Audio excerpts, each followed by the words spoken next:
J'ai reçu cette semaine un email anonyme si profondément choquant, si destructeur, que j'ai longuement hésité avant de m'asseoir devant cette caméra pour vous le lire. Ce que vous allez entendre n'est pas une simple histoire de tromperie.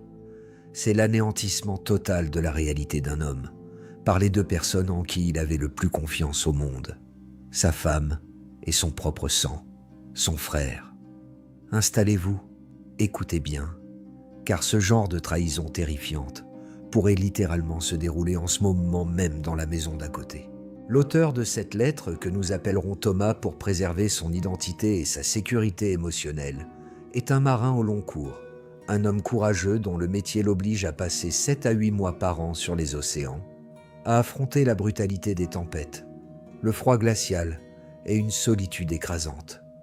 Tout cela dans un seul et unique but: offrir une vie confortable, sécurisée et pleine d'opportunités à sa famille adorée restée à terre. Il décrit sa femme comme l'amour de sa vie, une femme magnifique avec qui il partage son quotidien depuis près d'une décennie.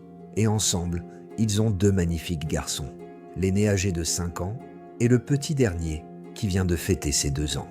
Dans cette équation familiale apparemment parfaite, s'ajoute le jeune frère de Thomas, un homme qui, contrairement à lui, a toujours refusé de grandir, enchaînant les échecs professionnels, les dettes et les relations sans lendemain.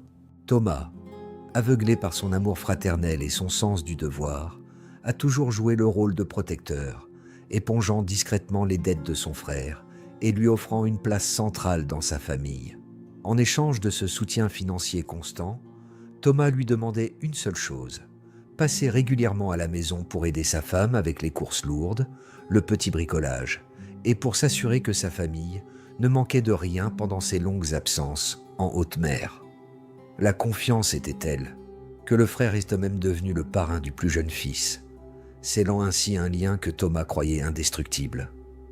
Pendant des années, cette organisation semblait fonctionner à merveille.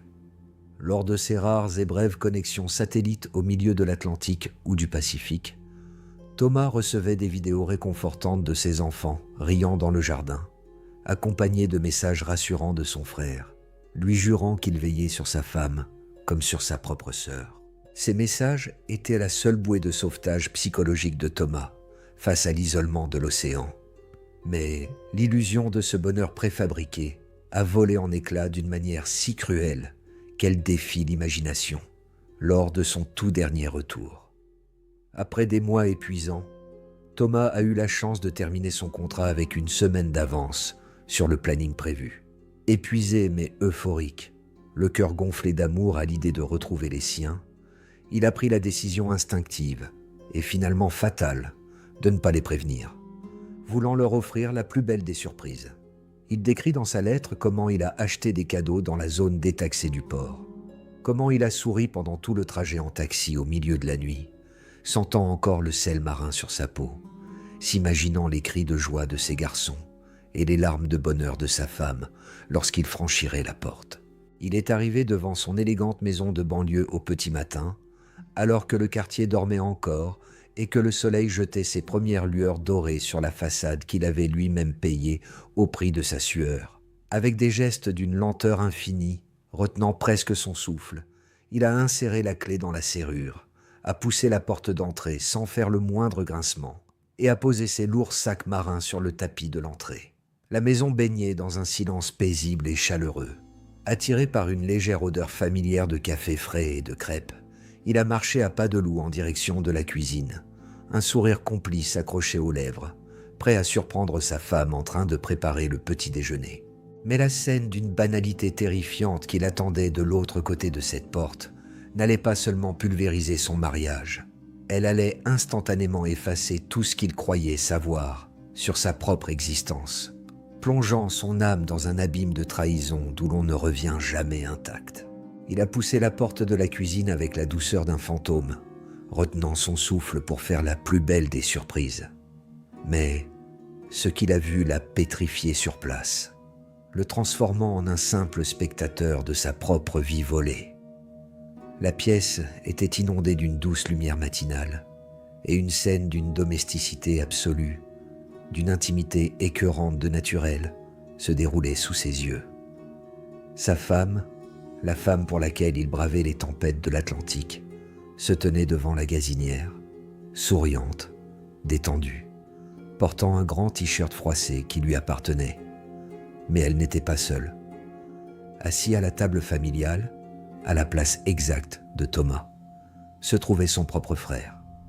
Il portait le peignoir de Thomas, buvait son café dans sa tasse préférée et feuilletait distraitement des documents avec l'assurance tranquille d'un maître de maison qui se réveille un dimanche matin ordinaire.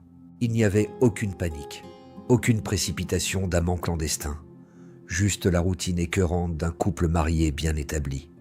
Thomas, caché dans l'ombre du couloir, sentit son cœur s'arrêter de battre.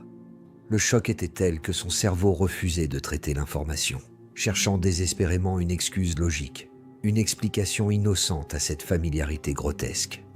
Mais avant même qu'il ne puisse prononcer un mot pour briser le silence, le coup de grâce lui a été porté avec la violence d'un boulet de canon. Des petits bruits de pas précipités ont résonné dans l'escalier, et son plus jeune fils, ce petit garçon de 2 ans dont il avait manqué les premiers pas et les premiers mots pour payer cette maison, a fait irruption dans la cuisine en serrant un camion en plastique contre lui. L'enfant a couru directement vers la table, ignorant totalement la présence invisible de Thomas dans l'embrasure de la porte, et s'est jeté dans les jambes du frère. Et là, avec la clarté innocente et dévastatrice de l'enfance, le petit garçon a levé les bras et a crié avec une joie immense « Papa, regarde mon camion !» Le mot a résonné dans la pièce comme une explosion nucléaire. « Papa !» Thomas décrit dans sa lettre comment le temps s'est figé.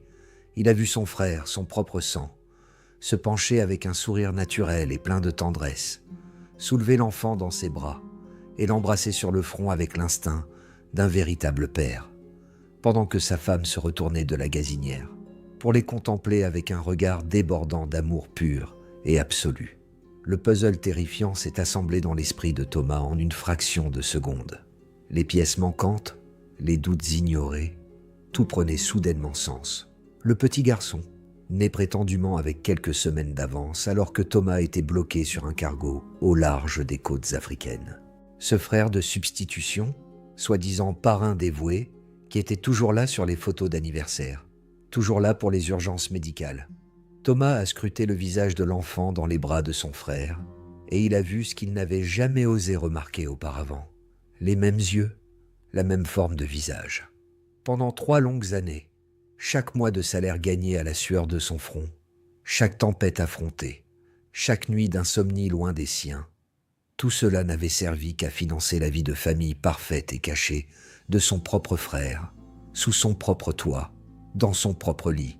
La trahison n'était pas un simple dérapage d'un soir, c'était une substitution d'identité complète et méticuleusement orchestrée. Il n'était pas le père, il n'était pas le mari, il n'était qu'un portefeuille distant, une illusion commode qu'on débranchait et rebranchait au gré de ses retours. La douleur qui lui a transpercé la poitrine était si aiguë qu'il a physiquement reculé, perdant l'équilibre.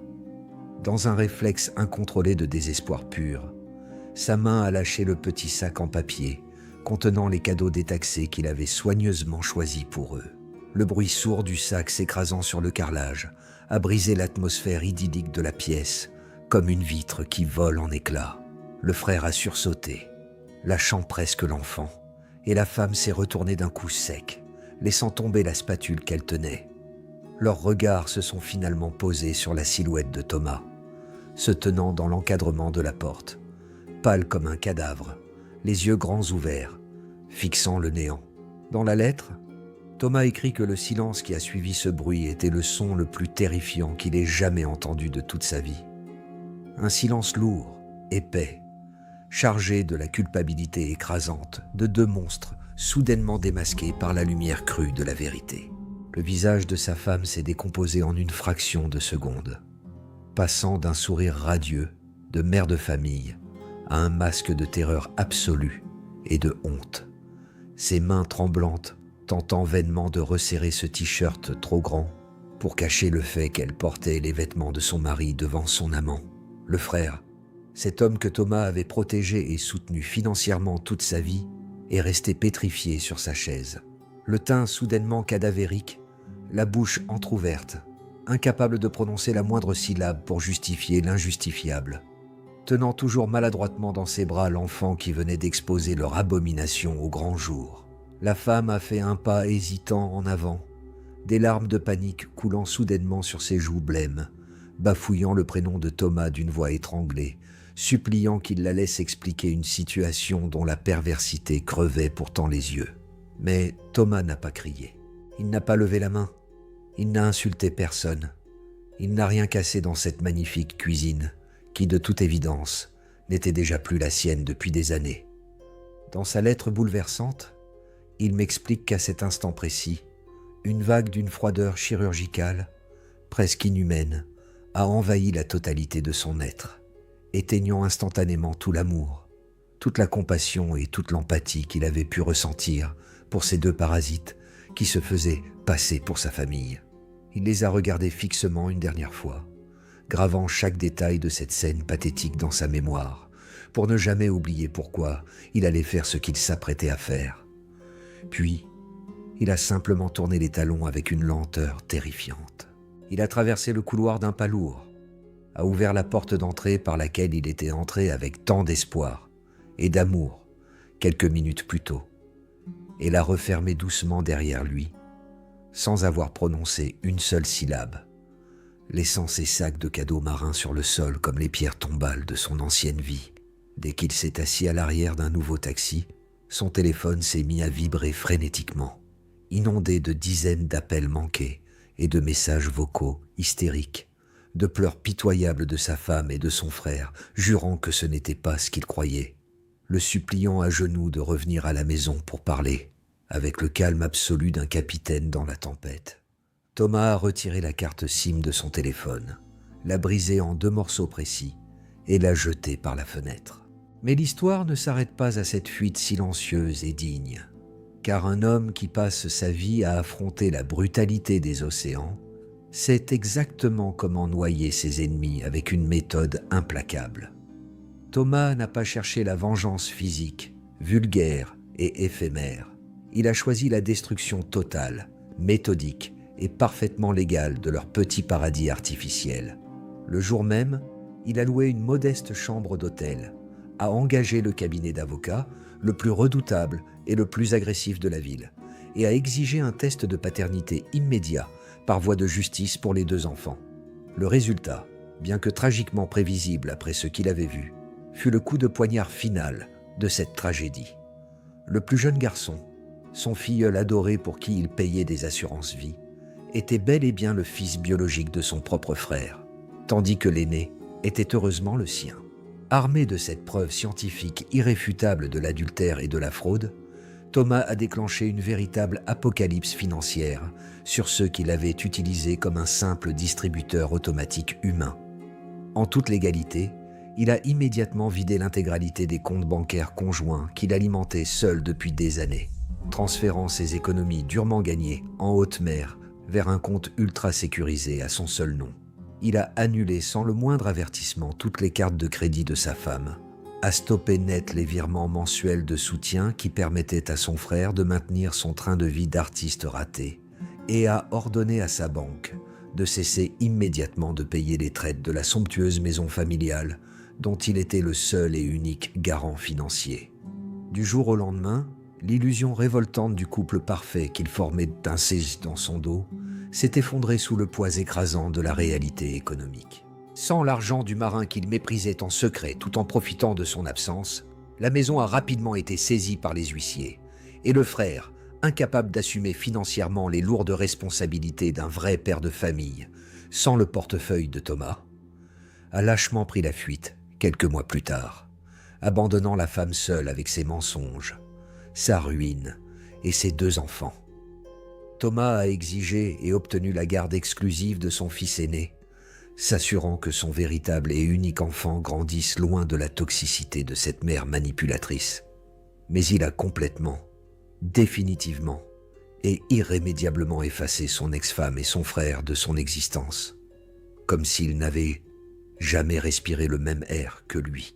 Dans les dernières lignes de son email, il m'écrit depuis la cabine métallique de son nouveau cargo, quelque part dans les eaux sombres au large des côtes sud-américaines. me confiant que la mer est désormais le seul endroit au monde où il se sent en sécurité. Car l'océan, malgré toute sa violence, ne vous ment jamais sur ses intentions meurtrières. Je referme cette lettre avec un frisson glacial dans le dos, me demandant avec effroi combien de familles, prétendument parfaites autour de nous, cachent en réalité des monstres sans âme sous leur toit. Cette histoire absolue et terrifiante de trahison pose une question fondamentale à laquelle chacun de nous doit réfléchir très sérieusement. Que feriez-vous à la place de Thomas face à la double trahison charnelle et morale de la femme de votre vie et de votre propre sang? Auriez-vous eu la force de garder ce silence digne pour préparer votre vengeance financière fatale, ou la colère animale l'aurait-elle emporté sur le moment? Je veux lire vos réactions, vos analyses psychologiques et, si vous en avez le courage, vos propres expériences de trahison dans les commentaires ci-dessous. Abonnez-vous immédiatement à la chaîne et activez la cloche des notifications, car le monde est rempli de secrets inavouables et destructeurs, et je serai toujours là pour vous les raconter, un par un, au coin de ce feu.